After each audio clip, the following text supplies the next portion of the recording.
Model ছিল না? সেই ওহো, হ্যাঁ হ্যাঁ। সেই ডাব্লিউ আরে মডেল, আরে আজিজ ভাই গতবার করছিলেন না, ফুটা ফুটা দিছিলেন বিভিন্ন কালার, মনে আছে?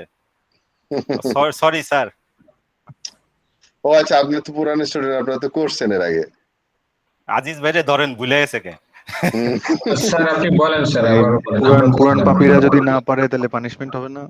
মানে নাই হ্যাঁ, যদি সেটাই, বুঝে। অবশ্যই সবাইরে খাওয়াবে আজিজ ভাই। আর আপনি বলেন নতুনদের জন্য। ফাইন ফাইন হওয়া উচিত আর কি। আপনি ইয়া করেন, আমরা সবাই বিকাশ নাম্বার দিয়ে দিচ্ছি, আপনি সিঙ্গারের সমস্ত টাকা পাঠায় দেন সবাই। এক্স্যাক্টলি। আর স্যার নতুনদের জন্য আবার একটু বলে দেন। নতুনদের জন্য হচ্ছে আমরা যে ডাব্লিউ মডেল ছিল মনে আছে? এক্সটেনশন মডেল, হ্যাঁ। ভি মডেলের এক্সটেনশন মডেল। ডাব্লিউ মডেলটা অ্যাকচুয়ালি আমি পুরা software development life cycle, even testing সবকিছু কভার করে। এটা দারুণ মডেল, কিন্তু মানে একটা পেজ থেকে অনেকক্ষণ কথা বলা যায়। কাউকে যদি সফটওয়্যার ডেভেলপমেন্ট লাইফ সাইকেল বুঝাতে চান, টেস্টিং বুঝাতে চান, এই একটা স্লাইড দিয়েই ঘন্টা 3 কথা বলা যায়। তো এই জন্য বলছিলাম যে আমি তো অলরেডি গল্প বলেছি, তো সেটার উপরে মডেলে কিভাবে ওটাকে আরেকটু এনহ্যান্স করা যায় কি করে। যেমন কিছু লিজেন্ড ইউজ করে, যে আমি বলেছিলাম যে কোন কোন প্রসেসে কারা কারা ইনভলভ, তাদেরকে ওই যে হিউম্যান লিজেন্ড বানিয়ে আপনি আইকন আকারে দেখাতে পারেন, যে ব্লু কালার কি বলে মানুষের মতো আইকন যেটা, সেটা হবে হয়তো বিজনেস অ্যানালিস্ট, আর একটা কালার দেবেন হচ্ছে টেস্ট অ্যানালিস্ট, কাউকে দেবেন সিস্টেম অ্যানালিস্ট। হ্যাঁ, এরকম করে যতগুলা ডেজিগনেশন অ্যাটলিস্ট আছে আমাদের সফটওয়্যার ইন্ডাস্ট্রিতে, মোটামুটি যতটা কভার করা যায় আমাদের মডেলে, ডাব্লিউ মডেলে। এবং প্রত্যেকটা প্রসেসের আউটকাম গুলা কি, হ্যাঁ আউটকামটা যেমন রিকোয়ারমেন্টস ডিজাইনে বা রিকোয়ারমেন্টস অ্যানালাইসিস এর আউটকামটা কি, এসআরএস। সো আপনি ওখানে লিখে দেন যে এসআরএস একটু গোল করে। আর হচ্ছে ওর পরে যখন টেস্ট অ্যানালিস্ট যখন কাজ করে, প্ল্যান করে, তারপর টেস্ট কেস ডিজাইন করে, তো ওই প্রসেসের আসলে কি আউটকাম, কারণ প্রত্যেকটা কাজের একটা আউটকাম থাকা উচিত। তো সেই আউটকাম গুলা যদি অ্যাব্রিভিয়েশন আকারে দিয়ে রাখতে পারেন, তাহলে হবে কি একটা পুরা গল্প তৈরি হয়ে যাবে একটা পেজের মধ্যে। যেটা যেটা কেউ দেখলেই একদম ক্লিয়ার হয়ে যাবে সবার কাছে, ম্যাপের মতো। যেমন কোন এলাকায় গেলে আমরা ম্যাপ দেখি, ম্যাপ অনেক কথা বলে। তো এনিওয়ে, ওটা ছিল অ্যাসাইনমেন্ট। ওটা লেট হলেও সমস্যা নাই, আপনারা যে যত ভালো করে করতে পারবেন মোস্ট ওয়েলকাম। রাশিদ স্যার, আউটকামের একটা এক্সাম্পল দিবেন? সাপোজ কোন প্রসেসের কি আউটকাম, একটা জাস্ট এক্সাম্পল দিলে। যেমন বললাম যে রিকোয়ারমেন্টস স্পেসিফিকেশন, যে কি বলে রিকোয়ারমেন্টস অ্যানালাইসিস যখন আমরা করি, তখন এটার আউটকাম কি, একটা ডকুমেন্ট তৈরি হয় এসআরএস। আচ্ছা আচ্ছা আচ্ছা, বুঝতে পারছি। তাই না? তারপরে ওটা নিয়ে টেস্ট অ্যানালিস্ট কি করে, টেস্ট অ্যানালিস্ট করে অ্যাকসেপ্টেন্স টেস্টিং এর প্ল্যান করে, ডিজাইন করে, তাই না? তো এই এখানে কি ডিজাইন করবে? এখন যদি টেস্ট অ্যানালিস্ট বলে যে আমার ডিজাইন কমপ্লিট, তো আপনি বলবেন কই দেখান তো ডিজাইন, তো আপনার তো ডিজাইন দেখাতে হবে না। তো ওইটাই তো আউটকাম, যেটা যে কাজটা করলে কিছু দেখানো যায়। জি জি জি। মানে এমন একটা কাজ যে কাজ রিটার্ন আছে, আর এমন কাজ আছে রিটার্ন নাই, যেটাকে ভয়েড কাজ বলি আমরা, কোনো কিছু রিটার্ন করে না, আপনি করেছেন আপনি নিজের মতো করে, বাস, এটা আর কাউকে দেখানোর দরকার নাই। সেরকম তো না, অফিসের সব কাজই হচ্ছে আমাদের দেখাইতে হয়। হ্যাঁ, প্রত্যেকটা প্রসেসের একটা আউটকাম আছে, সেই আউটকাম গুলো আসলে কি। তো বেশি এলাবোরেট মডেল হবে, কিন্তু এটা চেষ্টা করবেন একটা একটা স্লাইডের মধ্যে অ্যাকোমোডেট করতে। আচ্ছা, আমরা আজকে আমাদের কথা ছিল আজকে যে চ্যাপ্টার 3 শেষ করেই আমরা একটা এক্সাম নিয়ে নেব, চ্যাপ্টার 2 and 3, তাই না? জি স্যার। ওকে, কারণ চ্যাপ্টার 3 খুব সহজ, আপনাদের বোঝার জন্য খুব বেশি সময় লাগবে না, মাত্র 1 ঘন্টার মধ্যে শেষ হয়ে যাবে চ্যাপ্টার 3। সো আমরা 1 ঘন্টা পরে কোনো ডিসকাশন যদি থাকে চ্যাপ্টার 2 এর উপরে, যদি আপনারা কোনো প্রশ্ন করতে চান, হালকা রিভিউ, তো সেই ক্ষেত্রে ওটা করার পরে আমরা 15 মিনিট ব্রেক দিয়ে আমরা এক্সাম নেব, তারপরে এক্সামের উপর রিভিউ করবো আবার।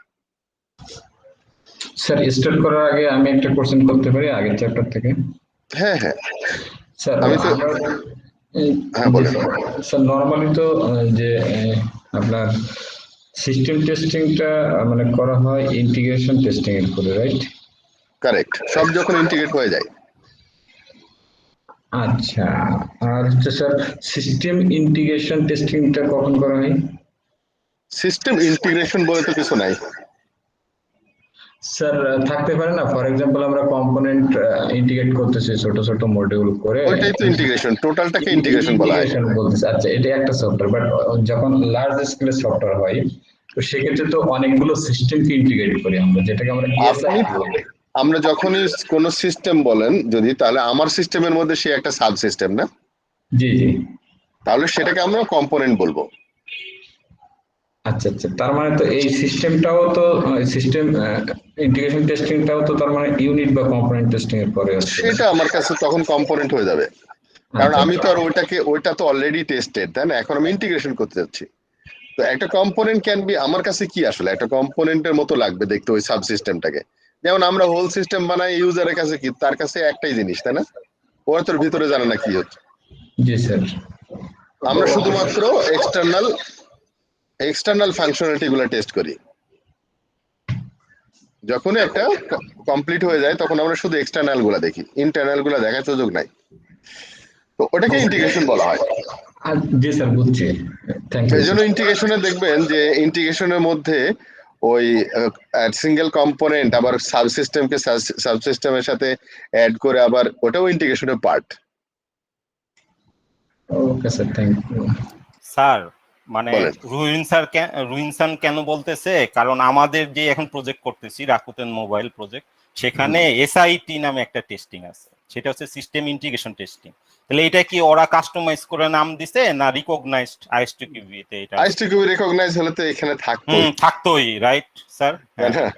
তো এখন বিভিন্ন জন বিভিন্ন রকম কথা বলতে পারে, কিন্তু সেটা তো ওয়ার্ল্ড ওয়াইড স্ট্যান্ডার্ড হতে হবে, ওয়ার্ল্ড ওয়াইড প্র্যাকটিসে থাকতে হবে, তখন ওটাকে ইনকর্পোরেট করা যায়।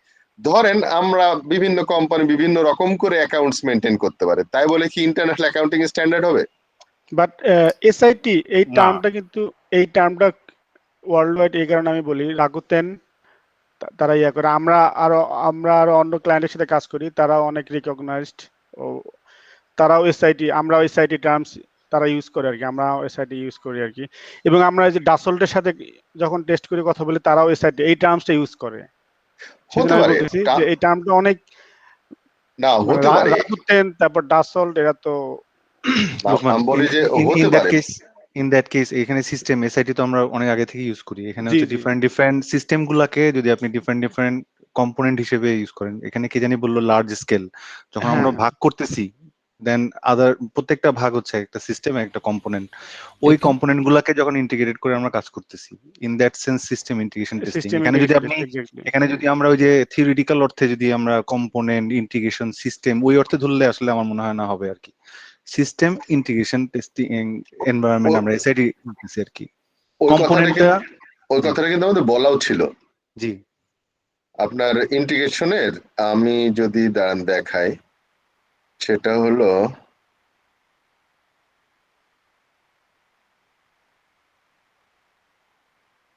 Component ইন্টিগ্রেশনে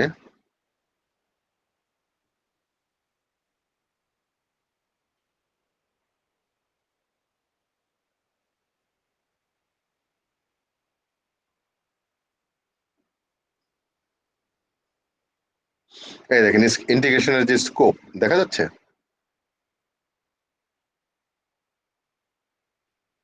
a subsystem is composed of individual component will be tested. Each component has an interface, either external or interfacing to another component within the subsystems. অন্য সাবসিস্টেমের মধ্যেও আমরা ইন্টিগ্রেশন করতে পারি।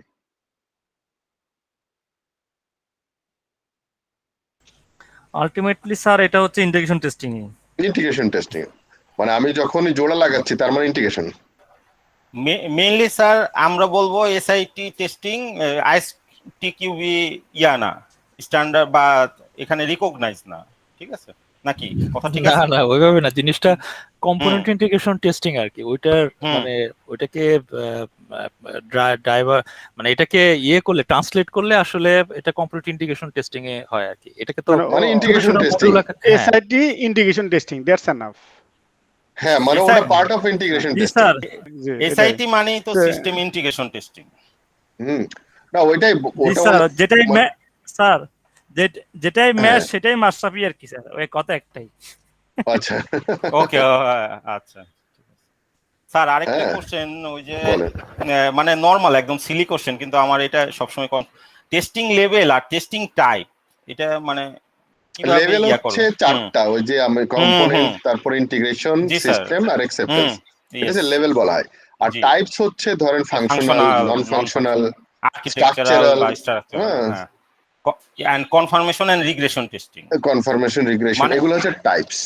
হ্যাঁ স্যার, মানে এটার কি লেভেল আর টাইপস এর ভিতর পার্থক্যটা কি, মানে লেভেল আর টাইপস টেস্টিং এর, মানে একদম সিলি বেসিক কোশ্চেন, কিন্তু আমি আর কি আচ্ছা, মানে- লেভেল বলা হয় হচ্ছে অ্যাকচুয়ালি একটা টপ ডাউন এর একটা অ্যাপ্রোচ আছে। টপ ডাউন বলতে বা উপর জি থেকে স্যার, নিচের দিকে বা এগুলো হচ্ছে লেভেল বলা হয়। যে আমরা বলি না ফার্স্ট লেভেল না সেকেন্ড লেভেল থার্ড লেভেল, তার মানে কি উঠতে হয় সিঁড়ি দিয়ে, তাই না?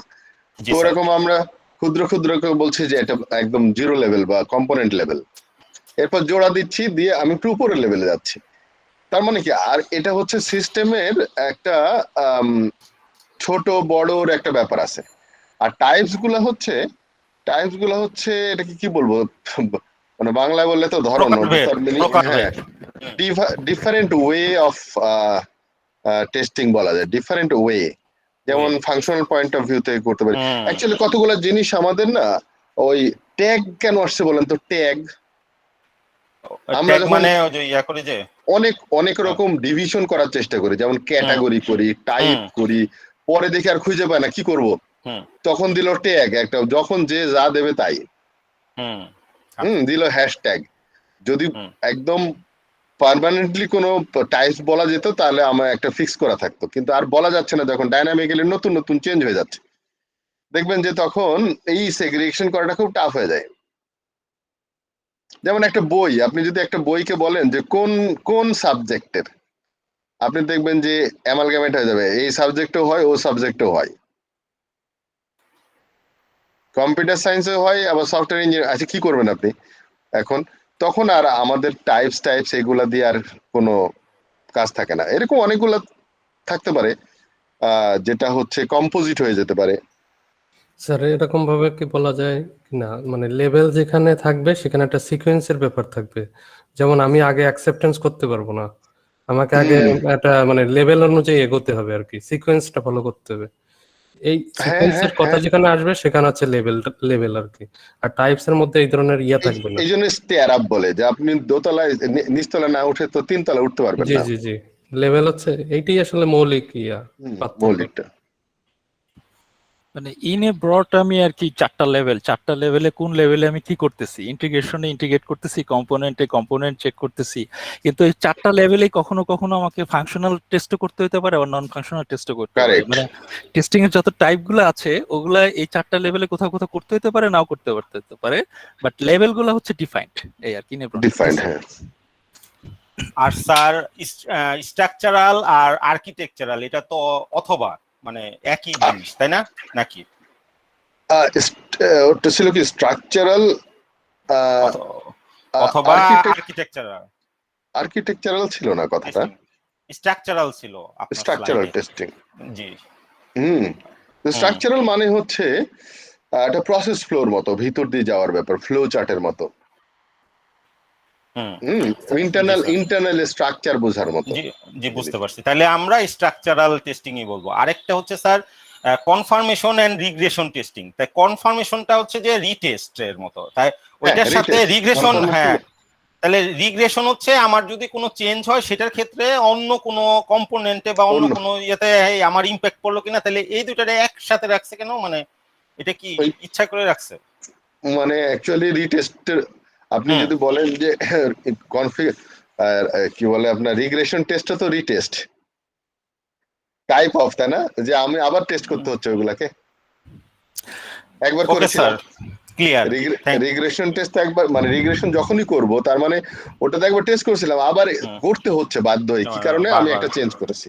বারবার বাট দুইটার ডিফারেন্স হচ্ছে দুইটাই হচ্ছে রিটেস্ট টাইপেরই।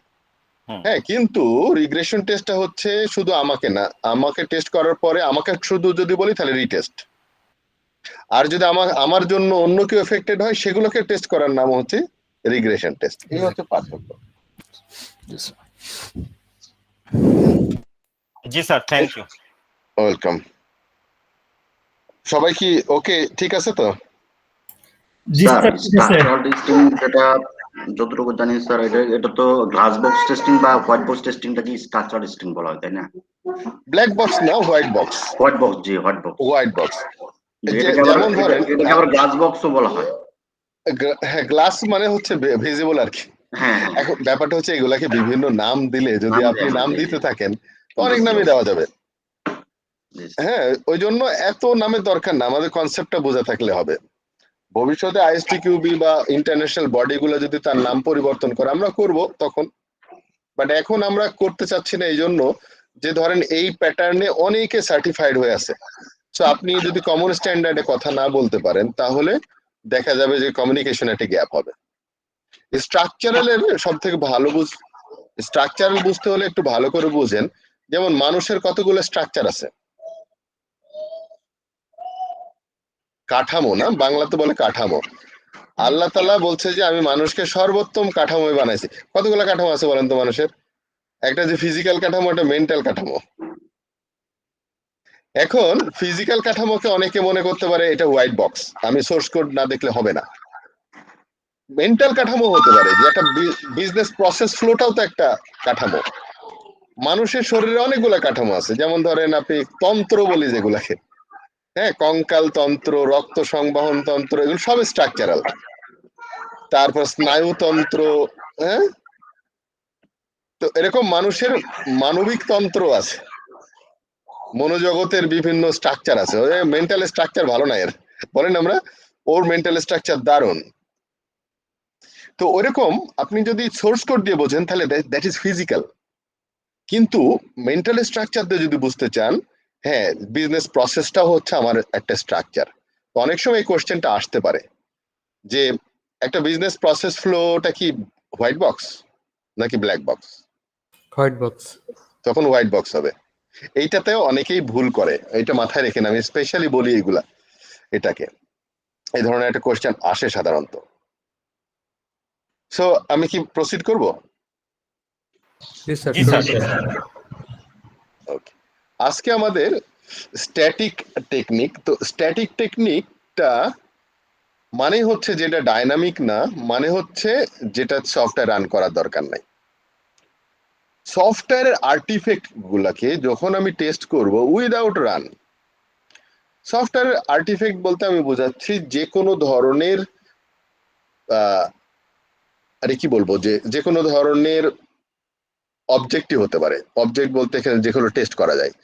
সফটওয়্যার টেস্টিং এর ক্ষেত্রে আমরা বলছি এমন কোনো অবজেক্ট থাকবে না যেটা আমি টেস্ট করব না সফটওয়্যারের ক্ষেত্রে। ইভেন যদি একটা ইউজার ম্যানুয়াল হয়, that is also object of software, আপনাকে ওটাও টেস্ট করতে হবে। হ্যাঁ, এখন কিন্তু খুব মজার ব্যাপার যে আপনি যে ইউজার ম্যানুয়াল টেস্ট না করে দিয়ে দিলেন, আপনি মানে আপনি আপনার সফটওয়্যারের একটা বিল্ড ভার্সন আর আপনি ইউজার ম্যানুয়াল দিয়েছেন আর একটার, এটাও কিন্তু টেস্টিং এর পার্ট। সো আপনাকে অবশ্যই প্রত্যেকটা জিনিসই টেস্ট করার নামই হচ্ছে আসলে টেস্টিং। কোয়ালিটি যদি অ্যাসিওর করতে চান তাহলে এমন কোনো ডকুমেন্ট থাকবে না যেটা আপনি টেস্ট করবেন না। সো সফটওয়্যার যখন রান করে যদি টেস্ট করি, অল আর ডাইনামিক, সেগুলো তো সাধারণত জুনিয়র টেস্টাররা করেই থাকে এবং এটা হচ্ছে যে এটাকে টেস্টিং মনে করা হয়। কিন্তু মূল জায়গা কিন্তু হচ্ছে যে আমাদের শুরুতে, তো শুরুতে যখন টেস্ট করব অল আর স্ট্যাটিক। প্রথম পিচ অফ ডকুমেন্ট যখন তৈরি হয় একটা এসআরএস, সেটা তো আমার রান করার বিষয় না, বাট সেটা আমার স্ট্যাটিক টেস্টিং টেকনিকের মধ্যে পড়বে। সো আমরা কি করব, আমরা দেখি কয় ধরনের আছে।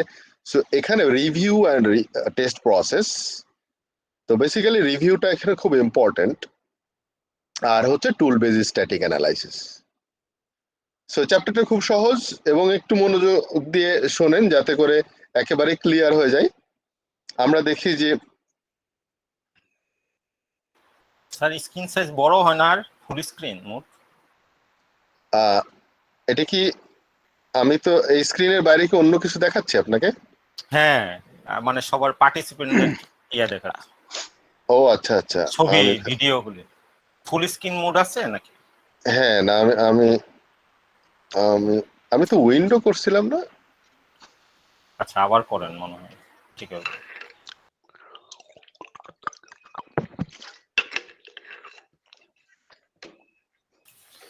এবার মনে হয় ঠিক আছে, তাই না? এমনই দেখাবে, এটাই ঠিক আছে স্যার, এরকমই দেখাবে।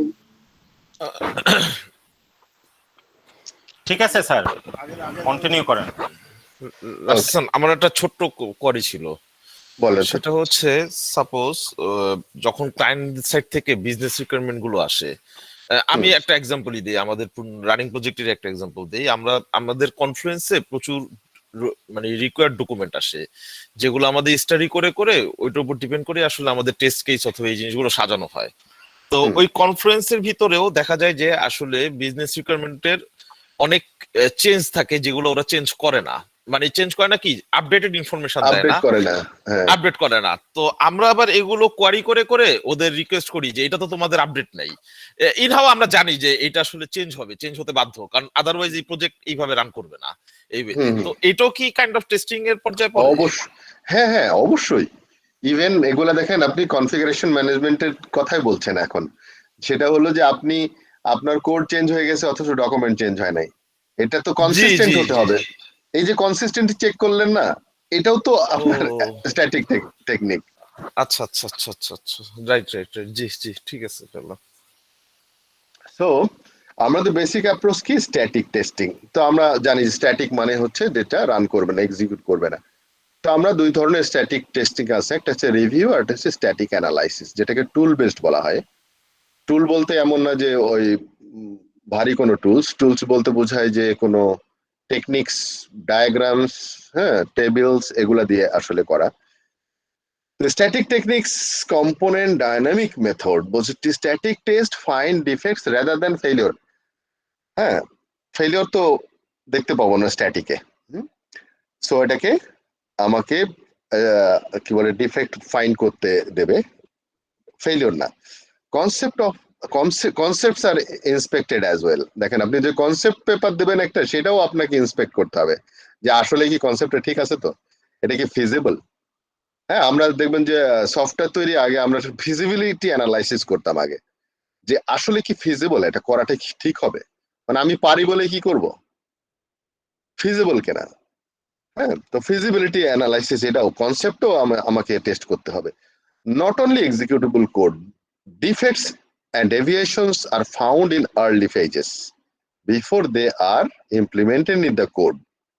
সো এটা খুবই ইম্পর্টেন্ট যে আমি ভুল করার আগেই সংশোধন করার সুযোগ পাচ্ছি যদি আমি স্ট্যাটিক করি। এবং আমার আর্লি টেস্টিং হচ্ছে প্রিন্সিপাল যদি এটা না করি তাহলে প্রিন্সিপালি ভায়োলেশন হয়। আপনি স্ট্যাটিক টেকনিক না করলে কিন্তু প্রিন্সিপাল ভায়োলেশন হয়। Static tests might find defect not found in the dynamic testing এ আপনি যে পাবেনই না এমন কিছু পাওয়া যায় স্ট্যাটিকে। ইভেন অ্যাকচুয়ালি স্ট্যাটিকে যা পাওয়া যায় এটার মেরিট অনেক বড়, এটার মেরিট কিন্তু বিশাল বড়। আমি ছোটবেলা একটা ছেলের ভুল সংশোধন করে দেওয়াতে সে এমন ভালো ছেলে হয়ে গেছে, ওটা না করলে হয়তো অ্যাস্ট্রেতে চলে যেত। পরবর্তীতে দেখবেন যে তাকে আর সংশোধন করার কোনো সুযোগই পাওয়া যাবে না। ইভেন আরেকটা মজার ব্যাপার হচ্ছে হাই কোয়ালিটি ডকুমেন্ট। আপনি যখনই এই যে আপনি ডকুমেন্ট সে আপডেট করে নাই, আপনি টেস্ট করছেন বলেই কিন্তু সে বাধ্য হচ্ছে করতে, না আদারওয়াইজ কিন্তু এখানে ওই পড়ে থাকতো। পরবর্তীতে দেখতেন গার্বেজ কাকে বলে সফটওয়্যারের, সেই জন্য বলে high quality document leads to high quality product. যখনই আপনি কোয়ালিটি হাই করে ফেলবেন ডকুমেন্টের, তাহলে আপনার কোয়ালিটি প্রোডাক্ট তৈরি হবে, এটা হচ্ছে normal. Even if the reviewed specification do not contain any errors, interrupting the specification and creating design could be faulty. যে আপনার স্পেসিফিকেশন হয়তো ইয়ে নাই, কোনো ডিফেক্ট নাই, কিন্তু ডিজাইনের ডিফেক্ট থাকতে পারে। সো আপনাকে সব ডকুমেন্টই টেস্ট করতে হবে। তো স্যার আমি একটু আগে স্লাইডে যাবেন। বলেন। এখানে হচ্ছে আমি বুঝতে পারছি কথাগুলা, বাট হচ্ছে আমি পয়েন্টের নামটা বুঝতে পারিনি। Static technique component dynamic methods, মানে এটার অ্যাব্রিভিয়েশনটা কি? Static technique component dynamic method, static আছে ডাইনামিক আছে, আমি একটু কনফিউজড হয়ে গেছি। মানে বিষয়টা হচ্ছে যে আপনার স্ট্যাটিক টেকনিকের মাধ্যমে যে কোনো কম্পোনেন্টের যেটা ডাইনামিক মেথড ভবিষ্যতে যেটা হবে, ও আচ্ছা, ডাইনামিক্যালি চেঞ্জ আনা আর কি। হ্যাঁ, যে আচ্ছা, আপনি এরকমই ব্যাপারটা। হ্যাঁ, আপনি এখনই যেটা করতে পারেন, যেটা ডাইনামিকে যেটা করা সম্ভব না, সেটাকে স্ট্যাটিক টেকনিক দিয়ে করা সম্ভব। হ্যাঁ, এটাই বলছে, এই জন্য বলছে যে ডিফেক্ট পেতে পারেন, ফেইলিওর না। স্যার আর এইখানে স্ট্যাটিক অ্যানালাইসিসে কি ধরনের টুল ইউজ করা হয়? স্ট্যাটিক অ্যানালাইসিস আমরা এই কিছুক্ষণের মধ্যেই দেখে ফেলবো। আচ্ছা, যেমন কন্ট্রোল ফ্লো গ্রাফ, তারপরে হচ্ছে এটাই ইম্পর্টেন্ট আমাদের কাছে, সাইক্লোমেট্রিক কমপ্লেক্সিটি মাপার ইয়ে আছে আমাদের কাছে, স্কেল আছে। So review are done in order to improve product quality. So review are used to verify the correct transition from one phase to the next phase. আমরা দেখছিলাম ওই যে, তার মানে রিভিউ হচ্ছে ভেরিফিকেশন, একটা ফেজ থেকে আরেকটা ফেজে যে পারফেক্টলি ট্রানজিশন হচ্ছে কিনা, এইটার জন্য সব থেকে ভালো উপায় হচ্ছে রিভিউ করা, এর কোনো বিকল্প নাই।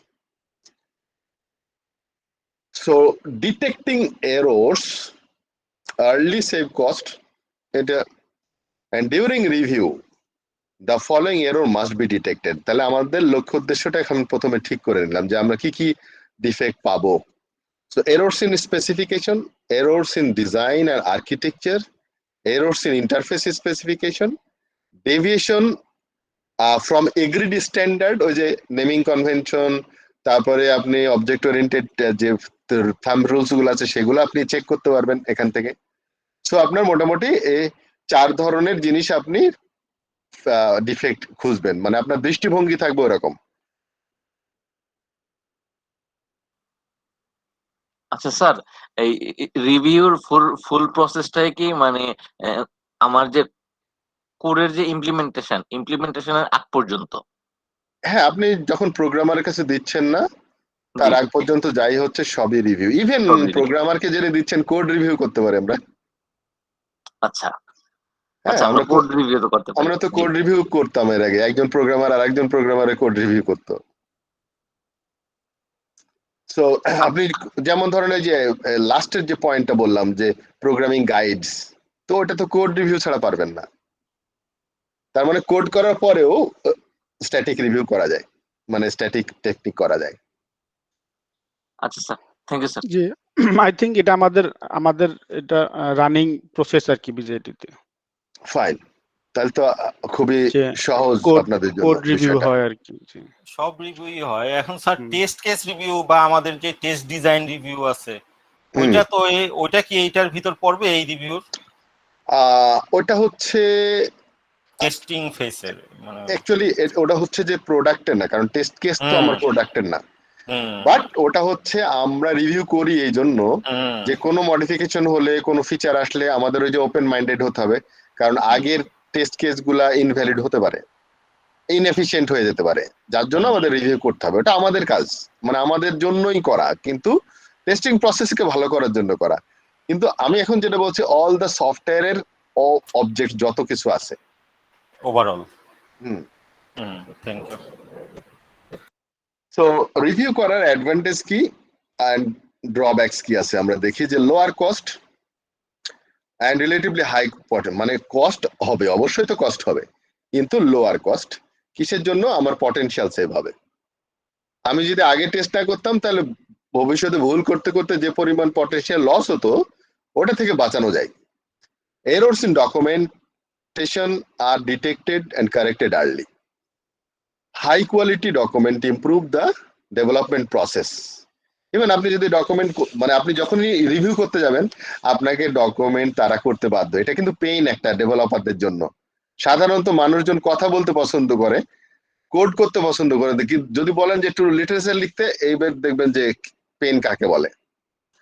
সো সবসময় মানুষ অ্যাভয়েড করে ডকুমেন্টেশনে, কারণ আসলে এই জিনিসটা কঠিন। তো যখনই আপনি রিভিউ করতে যাবেন তার মানে ডকুমেন্ট তো আপনাকে দিতে হবে তাদের। তার মানে অনেকে ধরে নেয় সফটওয়্যার এক্সিকিউটেবল হয়ে গেলে এটাই হচ্ছে আমার কাজ। না, একজন ডেভেলপারের কাজ হচ্ছে ডকুমেন্টেশন সহ কোড করা।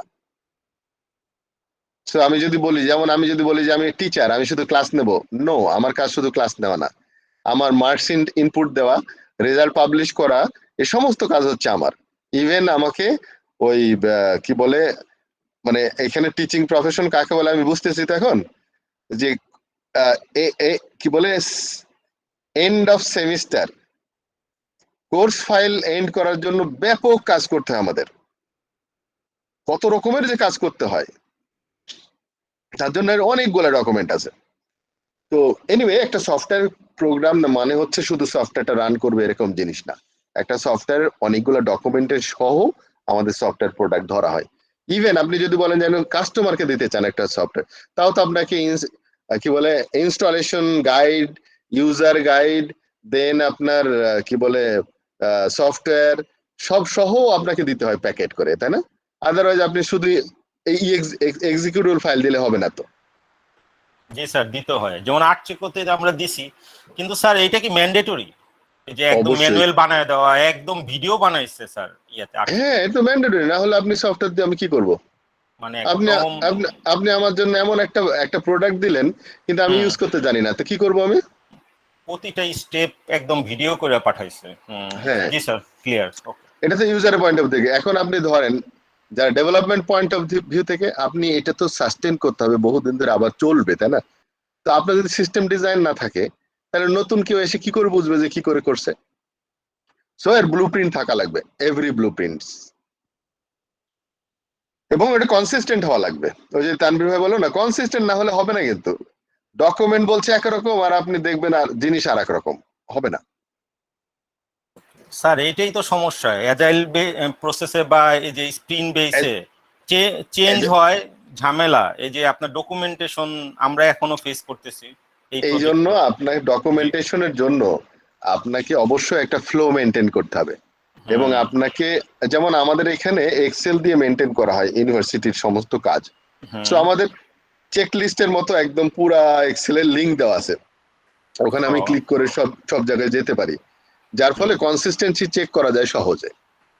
কিন্তু আমাদের তো জিরা কনফ্লুয়েন্স ইউজ করে, ওটা আরো সহজ, ওটা আরো সহজ, কিন্তু ওইটাই সমস্যা হচ্ছে, অনেক মানে স্ক্যাটার্ড, নট অর্গানাইজড, অনেক আপনার এইটাই প্রবলেম। অর্গানাইজড ওয়েতে সাজানো নাই, যেটা তানভীর ভাই মানে খুব ডিফিকাল্টিজ ফেস করতে। হ্যাঁ, ডিফিকাল্টিজ অ্যাকচুয়ালি। এই জন্য কাজ যতটুকু করবে তার থেকে অ্যাকচুয়ালি বেশি কাজ করতে বলবেন না, কাজ করতে বলবেন যতটুকু তার থেকে যেন ওই কাজগুলো বেশি করে করে, আদারওয়াইজ কিন্তু ওটা কাজ না।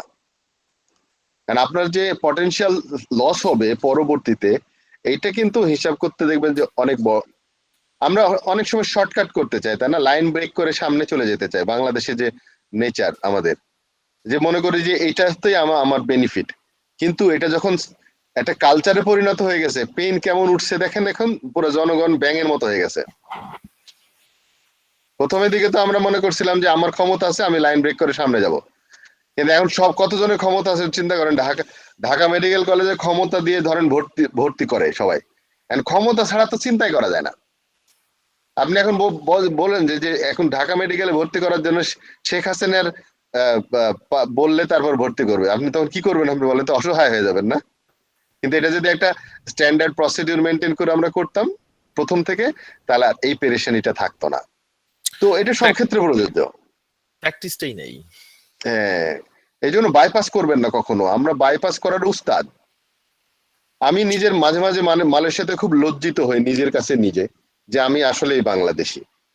আমি এই জন্য অ্যাভয়েড করতে পারি না, লাইন ব্রেক করতে মন চায়, মানে হঠাৎ করে দেখে লাইন দাঁড়াচ্ছে, আমি খেয়াল নাই, সামনে চলে গেছি। অথবা দেখবেন যে আপনার এই বাইরে আসলে দেখবেন যে এত বড় চওড়া ফুটপাত আছে কিন্তু গল্প করতে করতে রাস্তা দিয়ে নেমে হাঁটা শুরু করছি যেদিক দিয়ে গাড়ি চলছে। এটা হচ্ছে অভ্যাস। আমরা ফুটপাতে হাঁটতে পারি না কারণ ফুটপাত দেখি নাই তো বাংলাদেশে। স্যার আমার একটা কোশ্চেন আছে, সেটা হলো যে ওই কোডের যে ডকুমেন্টেশনের কথা বললেন, আমরা যেটা দেখছি যে যদি এপিআই ডেভেলপমেন্ট হয় তার একটা ডকুমেন্টেশন থাকে বা এপিআই স্পেসিফিকেশন থাকে। যদি এপিআই ডেভেলপমেন্ট না হয় সেক্ষেত্রে আপনি একটু জোরে বলেন, আমি মনে হয় আমি কম শুনছি মনে হয়। আমি যেটা বলতে চাচ্ছি, হ্যালো এখন শোনা যাচ্ছে? হ্যাঁ, মানে কোডের ডকুমেন্টেশনের কথা যেটা বললেন, মানে ডেভেলপমেন্ট কোডের ডকুমেন্টেশন, আমরা যেটা দেখছি যে এপিআই ডেভেলপ করলে তার একটা ডকুমেন্টেশন থাকে বা এপিআই স্পেসিফিকেশন থাকে। হামিদ ভাই কথা ক্লিয়ার শোনা যাচ্ছে এপিআই না। না হয় আমরা মনে হয় শুনতে পাচ্ছি, তাই না? অন্য সবাই হ্যাঁ, আপনি বলেন যে এপিআই ডকুমেন্টেশন ঠিক মতো দেয় কিন্তু কোডের ডকুমেন্টেশন, ইন্টারনাল ডকুমেন্টেশন আপনি হয়তো পাচ্ছেন না, তাই তো? আমি তো আপনি মাইক্রোফোন দিয়ে কথা বলেন, মানে একটু কম শোনা যাচ্ছে কিন্তু মাইক্রোফোন দিয়ে কথা বলেন। আপনি হেডফোন ইউজ করেন? হেডফোন দিয়ে। ভাই মিউট করা। ও মিউট হয়ে আছে। হ্যালো, মানে আমি যেটা বলতে চাচ্ছি সেটা হলো যে আমরা নরমালি যেটা দেখি যে ডেভেলপারদের কাছ থেকে এপিআই ডকুমেন্টেশনটা ঠিক মতো পাই, কিন্তু যদি এপিআই ডেভেলপমেন্ট না হয়ে নরমাল কনভেনশনাল ডেভেলপমেন্ট হয় সেক্ষেত্রে আসলে ডকুমেন্টেশনটা কিভাবে থাকে আর আমরা কিভাবে এটা নিতে পারি, এটা প্রসেসটা কি হতে পারে? এই প্রসেসটা হচ্ছে ডকুমেন্টেশনের প্রথম হচ্ছে আপনার কতগুলো কনভেনশন মেনটেন করতে হয়। তারা কি প্রথমে আইডেন্টিফায়ারের যেগুলো নাম আর কি, ভেরিয়েবল হতে পারে, ফাংশন হতে পারে, ক্লাস হতে পারে, প্রজেক্ট হতে পারে, এই নেমিং কনভেনশন ঠিক মতো মেনটেন করছে কিনা, এটা কি মিনিংফুল নেম, মানে আপনি কি রিডেবল, হিউম্যান রিডেবল কিনা কোডটা। প্রথম কথা হচ্ছে এটা ইংলিশ লাইক হওয়া লাগবে। হ্যাঁ, এটা হচ্ছে প্রথম। এরপর হচ্ছে যে ইনডেন্টেশন করা আছে কিনা, নাকি সব এক লাইনে লেখা, এখানে হচ্ছে কোডের এডিটরের ব্যাপার। হ্যাঁ, দ্বিতীয়টা হচ্ছে আপনি যে সমস্ত স্ট্যান্ডার্ড প্র্যাকটিস আছে, যেমন ধরেন অবজেক্ট ওরিয়েন্টেড টেকনোলজি আমি বলেছিলাম যে কোড কি বলে লুজলি কাপলড আছে কিনা, তারপরে আপনার কোহেসিভ আছে কিনা কোড, এই সমস্ত জিনিসগুলা বুঝতে হবে আপনার।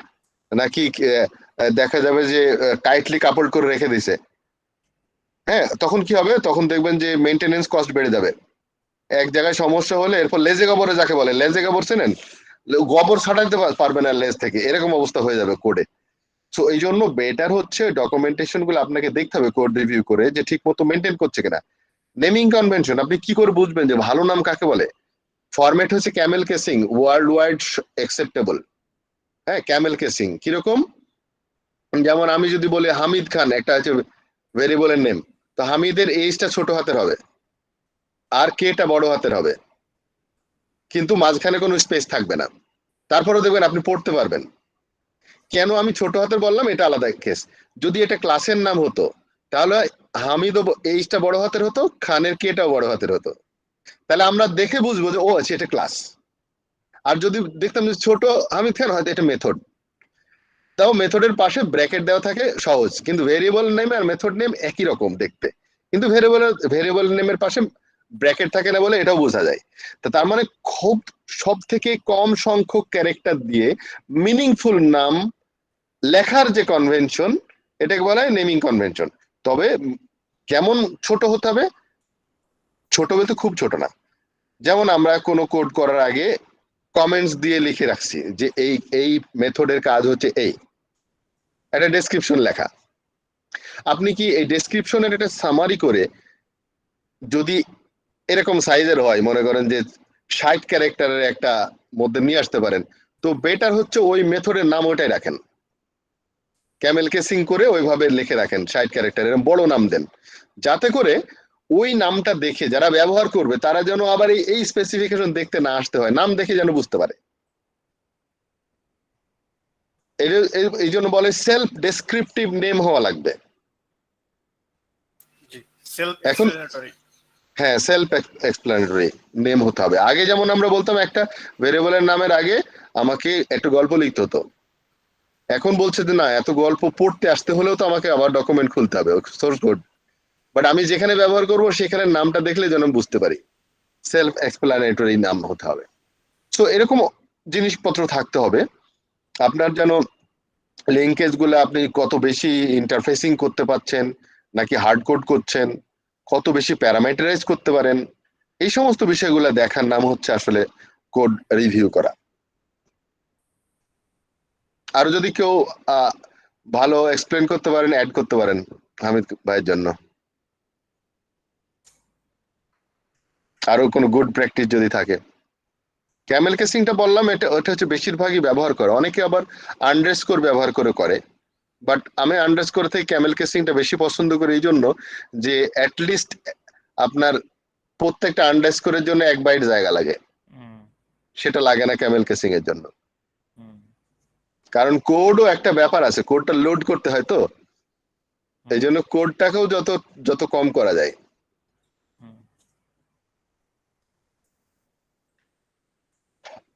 ঠিক আছে হামিদ ভাই? জি স্যার, ঠিক আছে।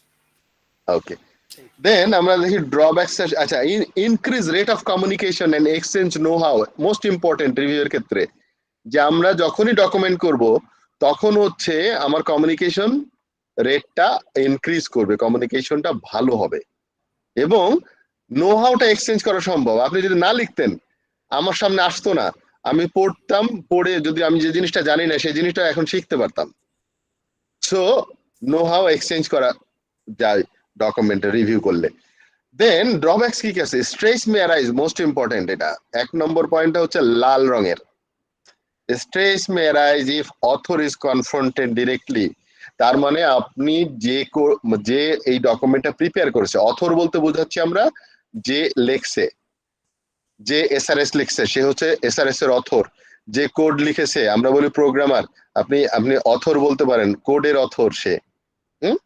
যে ডিজাইন ডকুমেন্ট করেছে সে ডিজাইনের অথর। সো অথরকে যদি আমি কনফ্রন্ট করি ডিরেক্টলি পার্সোনালি, তাহলে স্ট্রেস অ্যারাইজ করবে। তখন ওই যে আমরা এই যে এখন বুঝবেন যে ওই সাইকোলজি কাকে বলে। সাইকোলজিক্যাল যা কিছু পড়েছিলাম সব এখানে অ্যাপ্লিকেবল, 100% অ্যাপ্লিকেবল হবে এখানে, যে আপনি কিভাবে কমিউনিকেট করতে চান সেটা মোস্ট ইম্পর্টেন্ট রিভিউর ক্ষেত্রে। আদারওয়াইজ কিন্তু একটা বাজে সিচুয়েশন তৈরি হয় রিভিউ করতে গেলে। কারণ আমরা জানি ছোটদের ভুল ধরলে অতটা সমস্যা হয় না, বড়দের ভুল ধরতে গেলে অনেক বড় সমস্যা। আর ভুল ধরার ক্ষেত্রে আরেকটু সুন্দর ভাষাও যদি আমরা ব্যবহার করি, বড়দেরকে উপদেশ দিয়ে দেখেন তো কেমন লাগে। বড়দেরকে উপদেশ দেওয়া খুব কঠিন কাজ, যার জন্য আপনার স্ট্রেস অ্যারাইজ করবে বেশি। আপনি ধরেন একজন টেস্ট অ্যানালিস্ট, আপনি কোড রিভিউ করছেন সিস্টেম অ্যানালিস্টের একটা, যেখানে সিস্টেম অ্যানালিস্ট অথর, সেখানে আপনি যখন কোড রিভিউ করতে যাবেন সিস্টেম অ্যানালিস্টের একটু গা জ্বলবে এবং তখন ভাষাগুলো অন্যরকম হয়ে যাবে। কিন্তু তখন বলবে যে আমি 22 বছরের অভিজ্ঞ লোক আর তুমি আসছো আমার ভুল ধরতে। না, মুখে না বললেও ভিতরে এই জিনিসটা তৈরি হবে। So you have to very careful for that.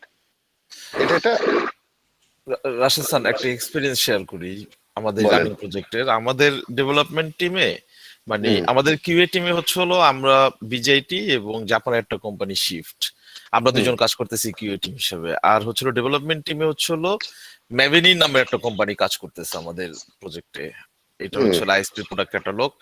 তো দেখেন ইগো প্রবলেম কোন পর্যায়ে যা পৌঁছাইছে, যে আমরা রিভিউ করে এই ডকুমেন্ট গুলাতে আসলে হিউজ চেঞ্জ আনা দরকার, হিউজ চেঞ্জ।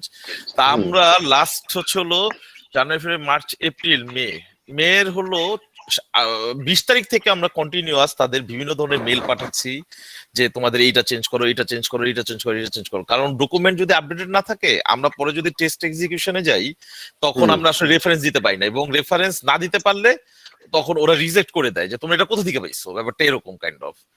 আজকে হলো মাসের 18 তারিখ হয়ে গেছে, 19 তারিখ হয়ে গেছে জুন মাসের, ওরা কোনো আপডেটই দেয় নাই। মেল করছিলেন কবে? মেল করছে হলো গত মাসে 20 তারিখ থেকে মেল করতেছি, মানে নতুন নতুন আমাদের কোয়ারি অ্যাড হইতেছে এবং ওইখানে রিকোয়েস্ট যাচ্ছে যে তোমরা ডকুমেন্ট আপডেট করো, এখানে আপডেট করো, সেখানে আপডেট করো, কারণ এগুলো আপডেটেড না। আমরা এক্সিকিউশনে গেলে বিশাল কি হয়ে যাবে, মারপিট লেগে যাবে। জাস্ট আপনি মেল করেন, কাউকে সিসিতে করেন না? সিসি রাখেন না? ওদের ওদের প্রজেক্ট মেম্বাররা সবাই থাকে, ওদের প্রজেক্ট মেম্বার থাকে, মানে মেইনলি আমরা আমাদের জাপান সাইডে যারা প্রজেক্ট হলো আপনার বিজনেস কি এটা বলে হলো আপনার ইন্টারনেট সার্ভিস বিজনেস পার্সোনাল আইএসবিপি, ওদের আমরা এটা মেল করি, ওরাই হচ্ছে হলো ওদের ভেন্ডরদের হলো আবার কি করে মেনশন করে যে তোমরা এখানে চেঞ্জ করতেছো না কেন। ওরাও এখন অসহায় হয়ে গেছে, ওরাও কিছু বলতেছে যে যারে এটা তো কথা শুনে না, ওটা কাইন্ড অফ এরকম হয়ে গেছে। না এরকম হলে তো এই যে দেখেন মানে এই যে এজিটেশনটা কোন জায়গায় উঠে, অনেক সময় যেটা ঘটে সাধারণত, আপনি তো এক্সটার্নাল কোম্পানিকে বলেন, ইন্টারনালি যেটা হয় অনেক সময় হয়তো সিস্টেম অ্যানালিস্ট রাগ করে চাকরি ছেড়ে দিল। হ্যাঁ মানে ইউ ক্যানট ইমাজিন যে কি পরিমাণ ইগো কাজ করতে পারে আপনার। তখন আপনি একটা বাজে সিচুয়েশনে পড়ে যাবেন এই রিভিউ করতে গিয়ে, যে আমার জন্য আমার সাথে গন্ডগোল হওয়ার কারণে সে চাকরি ছেড়ে দিয়ে প্রজেক্ট হ্যাম্পার হয়তো এতে। সো আপনাকে কি পরিমাণ সোবার থাকা লাগবে, কি পরিমাণ মডারেটলি আপনাকে বুঝাতে হবে যাতে করে এটাকে মানে আপনাকে কেউ দোষ যেন না দিতে পারে কেউ কোনোভাবে। মানে আপনি মেল করবেন, মেল করার সময়তেও আপনাকে অবশ্যই কিছু ল্যাঙ্গুয়েজ, হ্যাঁ আপনার চয়েস করতে হবে এমন এমন শব্দ, মানে আসলে এটা কঠিন কাজ, যদিও মানুষ ভুল করে ফেলতে পারে, কিন্তু এই সমস্ত জায়গায় ভুল করা মানে হচ্ছে আসলে চরম একটা অবস্থা খারাপ তৈরি হয়। তো এই জন্য একটু কেয়ারফুল থাকতে হবে কিন্তু। আচ্ছা আমরা দেখি এরপরে, experts involve in review need to attain specific product knowledge.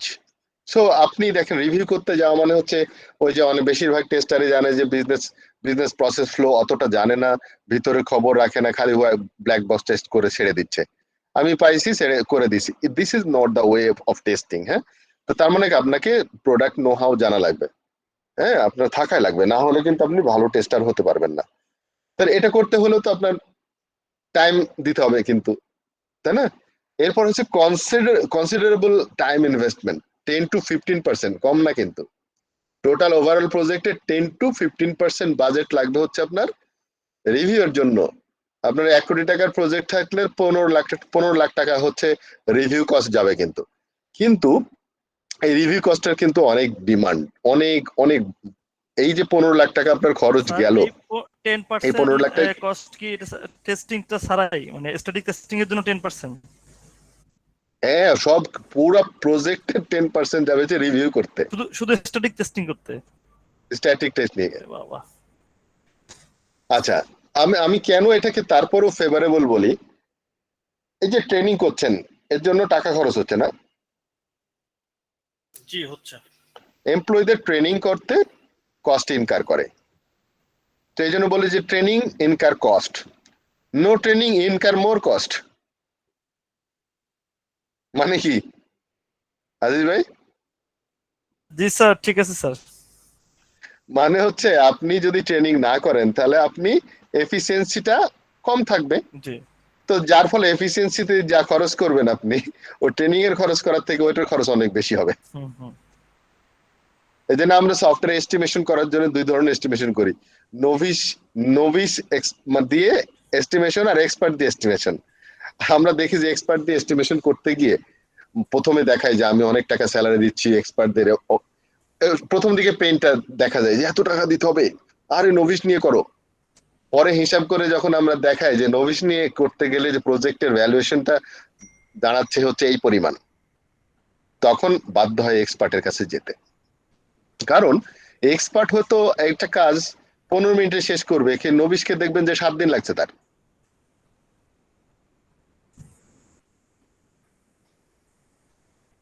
So moderator and participants influence the review quality directly. তো রিভিউর আবার কোয়ালিটি মানে রিভিউটা একটা মিটিং এর মতো। রিভিউটা বেসিক্যালি একটা, আপনি যখন করবেন তখন বেসিক্যালি একটা মিটিং তার সাথে আপনার, যে আপনি রিভিউ করছেন, বলতেছেন এই প্রবলেম গুলা হচ্ছে, এসে মিটিং। তো এই মিটিং এর যে কোয়ালিটিটা, সেই কোয়ালিটির জন্য আমার মডারেটর এন্ড পার্টিসিপেন্টদের ইনফ্লুয়েন্সটা খুব ইম্পর্টেন্ট। এখানে কিন্তু মডারেটরও লাগবে, তবে সব ধরনের ক্ষেত্রে না। আমরা দেখি রিভিউ আসলে ফেজ গুলা কি। রিভিউ 6টা ফেজ। মনে রাখবেন 6টা ফেজ, হ্যাঁ, যাতে স্লাইডটা চলে যাওয়ার পরেই আমরা যেন বলতে পারি। প্রথম হচ্ছে প্ল্যানিং, রিভিউ করার প্ল্যান। এরপর হচ্ছে organisational preparation or kick off বলা হয়, যে আমি কোনো একটা ধরেন একটা এজিএম করতে যাচ্ছি কোম্পানির, তো এজিএম ইজ মিটিং, ওখানে শেয়ার হোল্ডার আসবে, তো তার জন্য একটা প্ল্যান করা লাগে না, সে প্ল্যানিং। এবং তার একটা অর্গানাইজেশনাল প্রিপারেশন লাগে, কি কি অনুষ্ঠান হবে, কি হবে, কে কি বলবে, হ্যাঁ, কার পরে কি, জাস্ট একটা কিক অফ করার জন্য প্রিপারেশন। এরপর ইন্ডিভিজুয়াল প্রিপারেশন লাগবে, যারা পার্টিসিপেন্ট, হ্যাঁ, যারা যারা ওখানে উপস্থিত থাকবে তাদের কিন্তু ওই যে বিষয়টা আপনার আগে থেকে এই যে অর্গানাইজ প্রিপারেশনের বলতে এজেন্ডাটা কি, আপনি আপনি যে রিভিউ কল করেছেন, তো রিভিউটা কি নিয়ে, ধরলাম এটা একটা ডিজাইন ডকুমেন্ট নিয়ে, যে একটা আর্কিটেকচারাল ডিজাইনের উপরে রিভিউ হবে। সো আপনি আগে জানাই দিলেন যে আর্কিটেকচার, অমুক আর্কিটেকচার ডিজাইন, যেন সবাই প্রিপেয়ার হয়ে আসতে পারে, স্টাডি করে আসতে পারে, হোমওয়ার্ক করে আসতে পারে, তার জন্য ইন্ডিভিজুয়াল প্রিপারেশন থাকা লাগবে। এরপরে অ্যাকচুয়ালি মিটিংটা হবে, রিভিউ মিটিং, অনুষ্ঠানটা। এরপরে কি হবে, ওই মিটিং এর সিদ্ধান্তগুলা যা হবে সেটা রিওয়ার্ক করবে কে, অথর, যে সে তো চেঞ্জ করবে। যে এখন এই তানভীর ভাই যেমন বিপদে পড়ে গেছে, রিওয়ার্ক করছে না, রিভিউ করে দিচ্ছেন কিন্তু সে রিওয়ার্ক করছে না, ফলো আপও করছে, তারপরও বিরক্ত হয়ে গেছে, এখন ফলো আপও করতেছে। তার মানে এগুলো হচ্ছে phase: planning, organisation preparation, individual preparation, review meeting, then rework and follow up. So follow up করাটাও ইম্পর্টেন্ট, না হলে দেখবেন রিওয়ার্ক হবে না, ডিলে হবে। স্যার So, ওই যে বলো। নেক্সট প্রিভিয়াস দুই নম্বর পয়েন্টটা যে অর্গানাইজেশনাল প্রিপারেশনের কি ও এন্ড দেওয়া না, কিক অফ মিটিং, যেটা এন্ড কিক অফ মানে কিক অফও বলতে হ্যাঁ, পারেন। কিক অফ মিটিং আমাদের হয়, হ্যাঁ, এটা কি হ্যাঁ, অর্গানাইজেশন প্রিপারেশনের একটা পার্ট নাকি এইটা অবলিক, এটা পার্ট মনে হয়? এটা হচ্ছে রিভিউ এর জন্য প্রিপারেশন, রিভিউর জন্য অর্গানাইজ প্রিপারেশন থাকবে না। আচ্ছা মনে করেন যে এই যে এজেন্ডা বানাবে কে, ধরেন আমি একটা করতে যাচ্ছি, এজেন্ডা কে পাঠাবে, কাকে মেল করবে, কারা মেম্বার থাকবে, তার সিদ্ধান্ত নিতে হবে না, যে কাকে কাকে ইনভাইট করা উচিত এখানে। জি স্যার, ওই কিক অফটা বুঝাইছে কি, কিক অফ মিটিংটা নাকি কিক অফ বলতে জাস্ট স্টার্ট করে দেওয়া, যে আমি যে কাজগুলা মিটিং এর আগে করতে হয়, যেগুলোকে স্টার্টার বলা হয়। ও আচ্ছা আচ্ছা, না আমাদের এখানে কিক অফ মিটিংই হয় একটা, তার আমি ভাবছি সরি এটা সেটা না আর কি, টেস্টিং কিক অফ না। সরি এটা কিছু অ্যাক্টিভিটিস লাগবে মিটিং এর আগে, যে মিটিংটা লঞ্চ করতে হলে আমার ধরেন আমি একটা ডেট ফিক্স করতে চাচ্ছি যে কয় তারিখে, তো আমি যারা যারা পার্টিসিপেন্ট থাকবে তাদের কাছ থেকে একটু জেনে নিলাম যে আপনি ফ্রি কবে। এই যে কাজগুলো আছে না, এই কাজগুলো তো অর্গানাইজেশন প্রিপারেশনের মধ্যে পড়ে।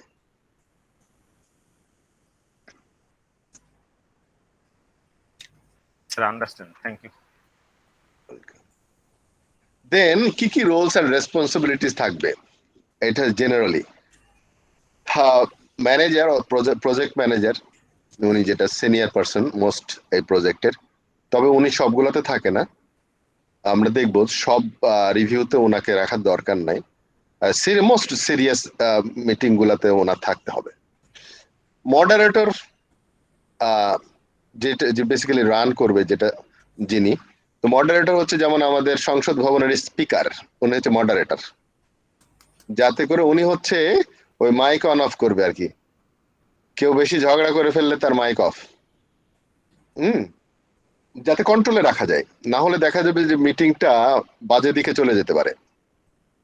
এরপর হচ্ছে অথর, যে অ্যাকচুয়ালি ডকুমেন্টটা প্রিপেয়ার করেছে, সেটা হচ্ছে অথর। এখানে দেখেন expose himself to the criticism, অথরের উচিত হচ্ছে উপস্থাপন করা নিজেকে, যেখানে আমি এটা করেছি, করেন আপনার ওপেন মাইন্ড শো করার জন্য, যে না you are welcome to criticise my work. Criticise is a positive criticism, হ্যাঁ, পারফর্মস রেকমেন্ডেশন এন্ড চেঞ্জেস, যে অথর যেটা করবে, পারফর্ম করবে অথর, তার মানে যে রিওয়ার্ক করে সেটা হচ্ছে অথর রিওয়ার্ক করে। এরপর হচ্ছে রিভিউয়ার, অ্যাকচুয়ালি যে ইন্সপেক্টর বা চেকার্স বা আমরা টেস্টার বলতে পারি, তারা হচ্ছে অ্যাকচুয়ালি ডেভিয়েশন গুলা খুঁজে পায়, যারা রিভিউ করে বেসিক্যালি। তো আমরা টেস্টাররাই হচ্ছে রিভিউয়ার। রিভিউয়ার টেস্টার হতে পারে, অন্য কাউকে দিয়েও করাতে পারি, বাইরের এক্সপার্ট নিয়ে এসেও রিভিউ করাতে পারি আমরা। কোন একটা হাইলি টেকনিক্যাল জিনিস কিন্তু এক্সটার্নাল দের দিয়ে আমরা রিভিউ করাই। এরপরে স্ক্রাইবার বেসিক্যালি রেকর্ডার, যে সেক্রেটারিয়াল কাজ করে, যে মিটিং মাইনিউটস লিখবে, যে হ্যাঁ যে অফিস সেক্রেটারি টাইপের লোক থাকবে একজন, যে ডকুমেন্টস গুলো প্রিপেয়ার করবে মিটিং এর জন্য, এই সমস্ত কিছু। তাহলে আমাদের রোলস এন্ড রেসপন্সিবিলিটিস কয়টা? 5টা। Project manager, moderator, author, reviewer and স্ক্রাইবার।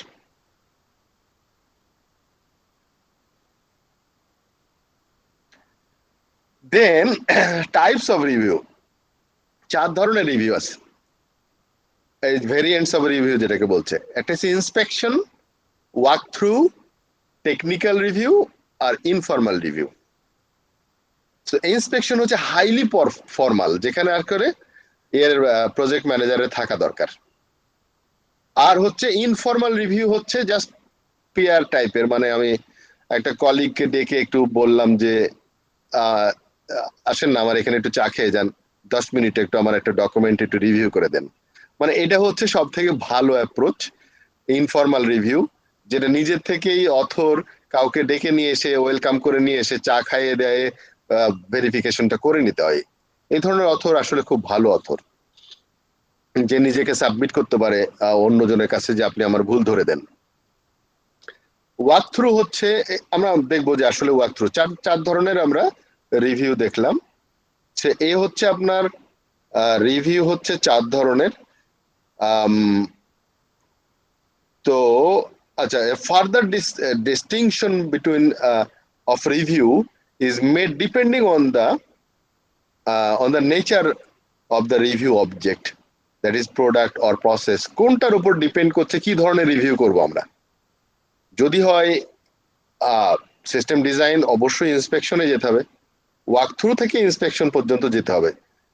আমরা ইন্সপেকশন করব হচ্ছে সিরিয়াস ব্যাপারগুলো, যেখানে কনফ্লিক্ট হওয়ার সম্ভাবনা অনেক বেশি, যেখানে আসলে সিনিয়রদের থাকা উচিত, টু মিনিমাম, যেখানে মডারেটর মাস্ট। হ্যাঁ, এমনি সরাসরি। আর যদি দেখেন যে নাম একটু মডারেট, তখন ওয়াক থ্রুতে যেতে পারি। টেকনিক্যাল রিভিউ মানে হাইলি টেকনিক্যাল ব্যাপার, ম্যাথমেটিক্যাল বিষয় আছে, ওখানে এক্সটার্নাল আসাটা হচ্ছে বেশি জরুরি, আমাদের ইন্টারনালি ওটা কম হয়। আচ্ছা, তো আমাদের রিভিউ করার জন্য যে সমস্ত ডকুমেন্ট আমরা দেখলাম, all the software product related যত কিছু আছে, বাট এটা এক্সক্লুডিং হচ্ছে আমার যে বিজনেস প্রসেস বলেন বা সিএমএমআই স্ট্যান্ডার্ড বলেন, এগুলো আমাদের রিভিউর অংশ না। ম্যানেজমেন্ট রিভিউ এই ধরনের কাজ আমরা করতে যাচ্ছি না, আমরা করছি শুধুমাত্র সফটওয়্যারের প্রোডাক্টের জন্য, প্রোডাক্ট এন্ড তার ডকুমেন্টস, ডেভেলপমেন্ট প্রসেস, এইগুলো নিয়ে আসলে রিভিউ করব আমরা। সো এখন বলেন তো রিভিউর ফেজ গুলা কি? রিভিউর ফেজ তো 6টা। একটা হচ্ছে planning phase, organisational preparation, individual preparation, তারপর হচ্ছে রিভিউ মিটিং, রিওয়ার্ক, এরপর ফলো। হ্যাঁ, কারেক্ট। আর রাজিয়া সুলতানা বলেন তো এই রিভিউয়ের রোলস এন্ড রেসপন্সিবিলিটি কয়জন ছিল? স্যার 5 জন ছিল, ম্যানেজার, মডারেটর, অথর, রিভিউয়ার আর হচ্ছে স্ক্রাইবার। ওকে, ঠিক আছে। সো আমরা এবার দেখি যে ইন্সপেকশন বলতে আমরা অনেকটা বলা হয়ে গেছে, জাস্ট একটা স্লাইডের মধ্যে পরে আপনারা রিভিউ করতে পারেন। এটা formal processed based on rules and uses defined roles, একদম খুবই ফর্মাল এই জিনিসটা, এই রিভিউটা। So review inspect the object under review using checklist and matrix. কারণ এখানে কথা বলতে হবে কিন্তু ওই মাপের কথা, এই যে ডিজাইনে প্রবলেম, এই ডিজাইনের জন্য কত কি পরিমাণ আমার ক্ষতির সম্মুখীন হতে পারে, ডেভিয়েশনটা কত %। আপনাকে অবশ্যই ম্যাথমেটিক্স ইউজ করতে হবে কথা বলার মধ্যে, হ্যাঁ, রেফারেন্স ইউজ করতে হবে এবং চেকলিস্ট ইউজ করতে হবে, যে কোনগুলো আমি আসলে কভার করতে পারলাম না, এখানে কিন্তু এই জিনিসগুলো কভার করছে না। হ্যাঁ, ধরেন আমি ডাটাবেজের রিভিউ করতে যাচ্ছি, ডাটাবেজ ডিজাইন, তো ডাটাবেস ডিজাইনের মধ্যে দেখলাম যে একটা ডোমেন কি বলে আপনার কনস্ট্রেন্ট মেনটেন করা হয় নাই। ডোমেন কনস্ট্রেন্ট মেনটেন না করলে কি কি ধরনের ভুল হতে পারে আপনাকে সেগুলা একদম নাম্বার ধরে ধরে আপনাকে বলে দিতে হবে যে এইগুলা হতে পারে, যাতে করে আপনাকে সে কন্ট্রাডিকশনে যেন না আসতে পারে। এই ধরনের বিষয়গুলো থাকা লাগবে আপনাকে। সো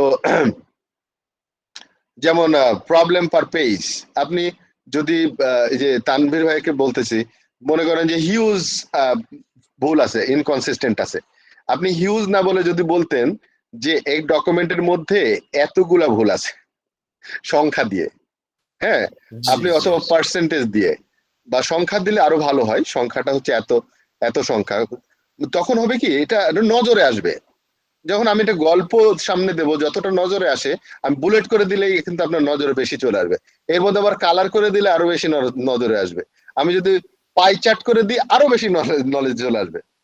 তখন দেখবেন যে নজরে যখন পড়বে সেও কিন্তু একটা ইন্টারেস্ট শো করবে। আর আপনি যদি এমনি গল্প আকারে লিখে দেন দেখবেন যে পড়েই দেখে নাই, আরে টেস্টাররা কত কিছু বলে।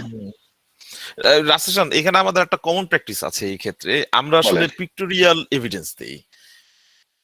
পিক্টোরিয়াল এভিডেন্স দিলে যেটা হয় কি, হ্যাঁ মানে ওদের জন্য খুব কুইক মানে হলো মানে ডিসিশন অথবা মানে রিয়েলাইজ করতে ওদের জন্য খুব দ্রুত সুবিধা হয় যে ও আচ্ছা হ্যাঁ ভালো হয় যে ও এই জায়গাতেই প্রবলেমটা, আচ্ছা ঠিক আছে, মানে যতভাবে সুন্দরভাবে সাজায় দেওয়া যায়। আচ্ছা, গুড প্র্যাকটিস। আচ্ছা, এখানে বলছে a trained and independent moderator লাগবে, হ্যাঁ, ইজ লিডিং দ্য রিভিউ ইন্সপেকশনে। Reviewability of the test object is assessed prior to the review. মানে আমি এমন একটা জিনিস রিভিউ করতে গেছি আসলে ওর ইন্সপেকশন রিভিউ করার মতো যোগ্যতা নাই, মানে অতটা মেরিট নাই এই ডকুমেন্টের, যেটা আমি ইন্সপেকশনের জন্য ইনভাইট করে বসছি সবাইকে। তো ওটা আগে টেস্ট করতে হবে যে রিভিউ অ্যাবিলিটি কিনা, মানে ওটার সেই যোগ্যতা আছে কিনা রিভিউ ইন্সপেকশন রিভিউতে যাওয়ার মতো। Formal process for preparation, execution, documentation and follow-up activities, এগুলো সবই ফর্মাল হওয়া লাগবে। আর আপনারা যেহেতু বাইরের সাথে কাজ করছেন, ফর্মাল ছাড়া কোনো গতি নাই, কিন্তু আপনাদের অন্য কোনোটা নাই। বাট ইন্টারনাল ডেভেলপমেন্টের জন্য যখন হবে প্রজেক্ট, তখন আপনার 4 ধরনের জিনিসই পাবেন আপনারা। ইন্সপেকশন রিভিউ এর অ্যাডভান্টেজ এন্ড ড্রব্যাকস গুলো একসাথে দিচ্ছে এখানে। Well organised formal session with clear roles, এটা যেমন অ্যাডভান্টেজ হতে পারে, ডিসঅ্যাডভান্টেজ হতে পারে, যেন এটা করতে গেলে সময় লাগে। Need intensive preparation and clear roles, কে কি প্রিপারেশন নেবে সেটাও ঠিক করে রাখতে হবে, যে তুমি ওটা দেখবা তুমি ওটা দেখবা, হ্যাঁ, সবাই একসাথে সব দায়িত্ব একজনকে না দিয়ে। মডারেটর এন্ড স্ক্রাইবার আর নেসেসারি, ম্যান্ডেটরি, এটা লাগবে। মেইন পারপাস হচ্ছে finding defects using structured method, মানে অ্যাডহক কোনো কিছু করা যাবে না। আপনাকে যেমন আমরা এস্টিমেশন করতে গিয়ে বিভিন্ন ধরনের এস্টিমেশন প্রক্রিয়া আছে, সো আপনাকেও কিন্তু এটা একটা স্ট্যান্ডার্ড প্রসিডিউর মেনটেন করে করতে হবে structurally. Now work through second one. there is a optional pre-meeting preparation, হতে পারে আপনি ইচ্ছা করলে করতে পারেন, নাও করতে পারেন। Team is led by author, তার মানে রিভিউ মিটিং হচ্ছে লেড বাই অথর, এখানে মডারেটর লাগবে না। Explain the object under review, so author নিজে এক্সপ্লেন করবে, এখানে মডারেটর যেহেতু নাই, separate moderator is not necessary, and author নিজে মডারেট করবে আর কি। So during preparation by the author, the review try to locate deviations or the problems areas. Review সময়তেই অথর নিজেই সে ওই কোন জায়গায় প্রবলেম থাকতে পারে সে বের করে ফেলতে পারবে, যদি সে ওই সময় যদি ট্রাই করে যে না আচ্ছা সবার কথা শুনে ওই সাথে সাথে কিন্তু ডেভিয়েশনটা বের হয়ে যেতে পারে, কারণ সেই তো করছে, তাই না? Walk through a document, walk through draft of the user interface, walk through of business process modeling data, এগুলো walk through হতে পারে।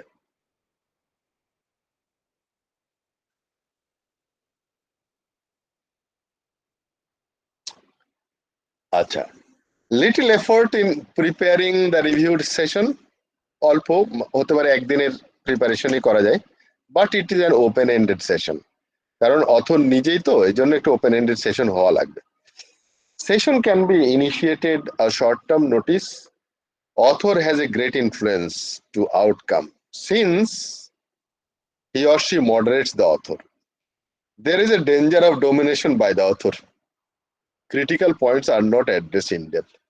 যদি অথরের, এখানে অথর মডারেটর, যেহেতু অথর নিজেই বানাইছে, অথর যদি এখানে নিজেকে যদি কন্ট্রোল না করে যদি বলে যে আমি নিজে ডোমিনেট করব, তাহলে কিন্তু হবে না। এখানে হয়তো আমি সাবমিট করছি ওই যে সিংহের মতো, হ্যাঁ, সিংহকে ওই যে ইয়ে করতে দিছে, বাঘ, সিংহ আর শিয়াল, ওরা শিকার ধরছে, মানে টিমে। সিংহ তো বনের রাজা, তো সিংহ বলছে যে চল আমরা একসাথে কাজ করি। তো ধরে নিয়ে আসছে একটা গরু আর একটা হরিণ আর একটা খরগোশ।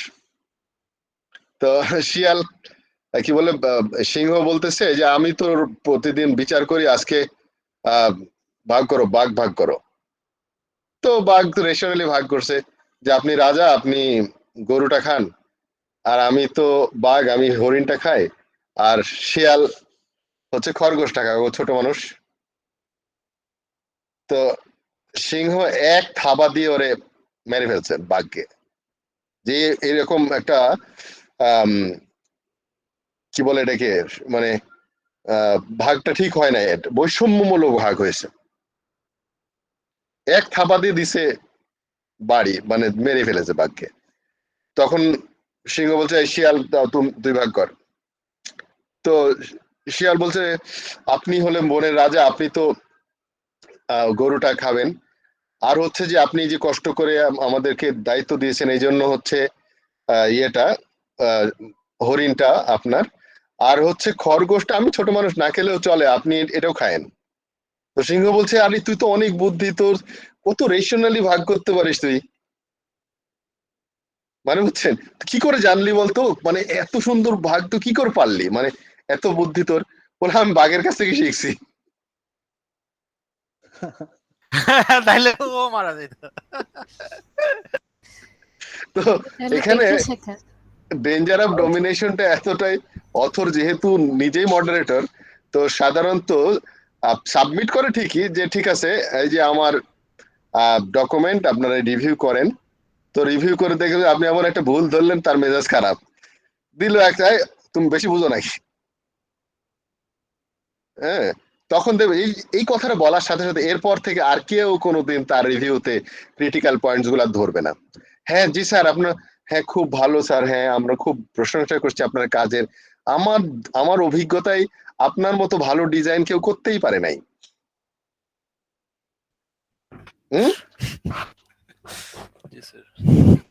বস ইজ অলওয়েজ রাইট করে না, হ্যাঁ বস ইজ অলওয়েজ রাইট, কিন্তু স্যার কোয়ালিটি তো ডিগ্রেড করলো, শেষ। সো এখানে এই বিষয়টা অথরের আসলে বোঝা উচিত, যে অথর আসলে কিভাবে ইয়ে করবে। এখানে author little control possible, author is also the charge of any follow-up activities, even rework তো অথরই করবে না, তা আপনি যদি ফলো আপ, কে করলো, নিজেকে নিজে ফলো আপ করবে না। সো এইটা হচ্ছে একদম যদি তার নিজস্ব ইচ্ছা থাকে তাহলে সম্ভব, আদারওয়াইজ ওয়ার্ক থ্রু ফেল করার সম্ভাবনা খুব বেশি।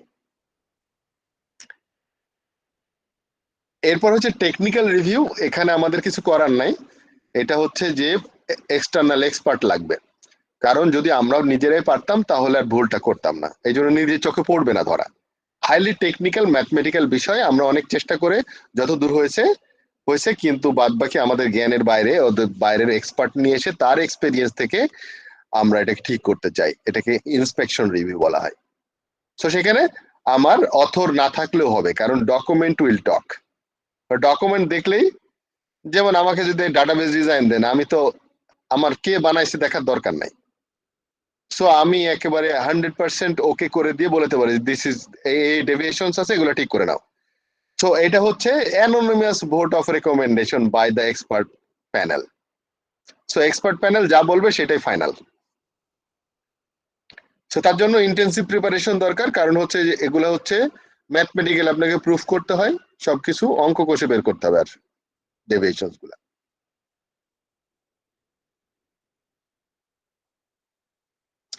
নাও ইনফর্মাল হচ্ছে যে জাস্ট একজন কলিগ আর একজনকে ডেকেছে, চা খেয়ে যাও, আমার রুমে এসে বসে একেবারে শর্ট নোটিসে, দিনের মধ্যে হয়ে যেতে পারে 15 মিনিটস বা 10 to 15 মিনিটস। সো এটাকে বলা হয় peer review. So peer review আসতে পারে কোশ্চেনে, দেখবেন যে অনেক সময় ইন্সপেকশন রিভিউ না দিয়ে ফর্মাল রিভিউ দিয়ে দিতে পারে।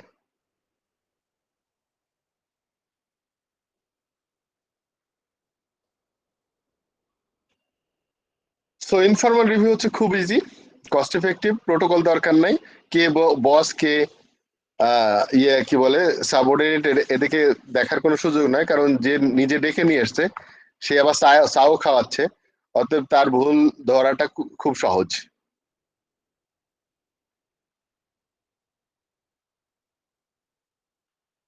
সো সাকসেস ফ্যাক্টর আমি কথার মধ্যে দিয়ে চলে আসছে, অনেক কথা বলে ফেলেছি অলরেডি সাকসেস ফ্যাক্টরের। তবে লাস্টের লাইনটা একটু পড়েন, সেটা হচ্ছে 2 আওয়ার্স ম্যাক্সিমাম ফর ইন্সপেকশনে।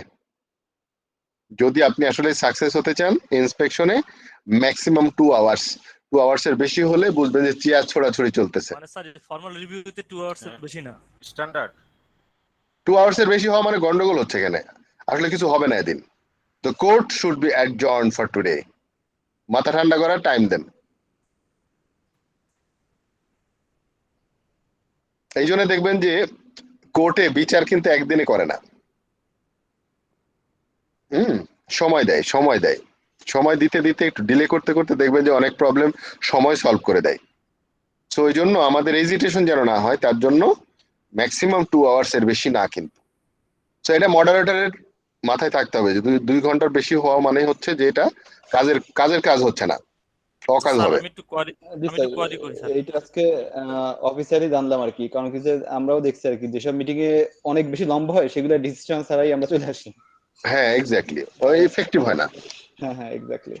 স্যার আমার কোয়ারিটা হচ্ছে যে আমরা যে ইন্সপেকশন রিভিউ করতেছি, মানে ফর্মাল যে রিভিউ করবে সে তো আগেই ইয়েগুলো এরর গুলো তো আগে আইডেন্টিফাই করবে, করার পরে তো এই মিটিংটা অ্যারেঞ্জ করবে, তাই না? তা তো অবশ্যই, না হলে তো আপনি জানবেন কি করে রিভিউ করতে হবে?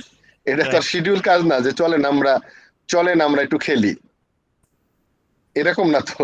আচ্ছা স্যার প্রিভিয়াস স্লাইডে যান তো, 5 নম্বর পয়েন্টটা। সাফিসিয়েন্ট বাজেট, ওটা পড়ছে যে 10 to 15%। Checklist will improve the efficiency of. Okay sir, thank you. Sir ওই ওয়ার্ক থ্রু এবং ইনফর্মাল রিভিউ শেষেরটা একটু পার্থক্যটা একটা কাইন্ডলি বলুন তো। Work through and informal. হ্যাঁ 2 নম্বর। ইনফর্মাল হচ্ছে শর্ট নোটিসে রিভিউ করা, মনে হয় যে একজন পেয়ার ডাকছে। দেখেন simplest form of review, often individual if you're invited by the author, রিভিউটা অথর ডাকছে, only reviewer, one or more will be involved, no separate meeting necessary, result may be recorded in the form of action list। যা যা বলবে সেটা তো সাথে সাথেই সে লিখে নিয়ে করে ফেলতে পারে, কারণ যে অথর সে নিজেই ডেকে নিয়ে এসছে, ও ইনভাইট করে নিয়ে আসছে। এন্ড ওয়ার্ক থ্রুতে কি যে অথর সে নিজে ইনভাইট করে না? ওয়ার্ক থ্রুটা একটু ফর্মাল, নট টাইপের, বাট সেখানে দেখা যায় ধরেন ওয়ার্ক থ্রুতে আপনারা করছেন হলো যে টেস্টারই ইয়ে করছে, ইস্যুটা রেজ করছে, বাট এখানে ইম্প্যাক্টটা অত বেশি না যে ইন্সপেকশনের মতো এরকম সিরিয়াসলি কিছু করতে হবে। সো অথরকে দিয়েই করা যেতে পারে এরকম, বাট ওখানে অথর নিজে ডাকে নাই, ডাকছেন হয়তো আপনারাই। আচ্ছা স্যার ফর্মাল ইন্সপেকশনে লাস্টের ডিসিশনটা কে নেয় যে রিভিউ ঠিক আছে কিনা বা সব, এটা কি মডারেটরের দায়িত্ব? সব মডারেটর তো কন্ট্রোল করছে, যদি প্রজেক্ট ম্যানেজার মডারেটর হয় তো ভালো, আরো যে সে নিজেই টোটালটাকে কন্ট্রোল করতে পারবে এবং ডিসিশন যা হবে মানে ওখানে তো সবার মতামতের ভিত্তিতে ডিসিশন হবে, কিন্তু এমন না যে অথর মানলো কি না মানলো এটা ব্যাপার আছে, বা আপনি আপনারটাই মানতে হবে এমন কোনো কথা নাই। এখানে সবাইকে বোর্ডে তুলে দিলাম আমি, সিনিয়র লোকজন, প্রজেক্টের বাপ মা, তারা ভালো জানে কি করা উচিত, যা সিদ্ধান্ত নেবে সবাই মিলে তাই হবে, এবং সেটাই ফলো আপ করা হবে এবং সেটাই রিওয়ার্ক করা হবে যা বলা হবে। আর অথর যদি মেনে না নেয়, মনে করেন যে না আমার আগেরটাই ঠিক ছিল, তারপরেও করতে হবে এই জন্য, কারণ এখানে ডিসিশন হয়েছে সিনিয়রদের থেকে, এবং সে রাগ করে হলে ওটাই করতে হবে। জি। এবং আপাত দৃষ্টিতে দেখে মনে হতে পারে যে অথর কারেক্ট, কিন্তু পরবর্তীতে অথর বুঝবে যে আচ্ছা না, ডিসিশন ঠিকই ছিল।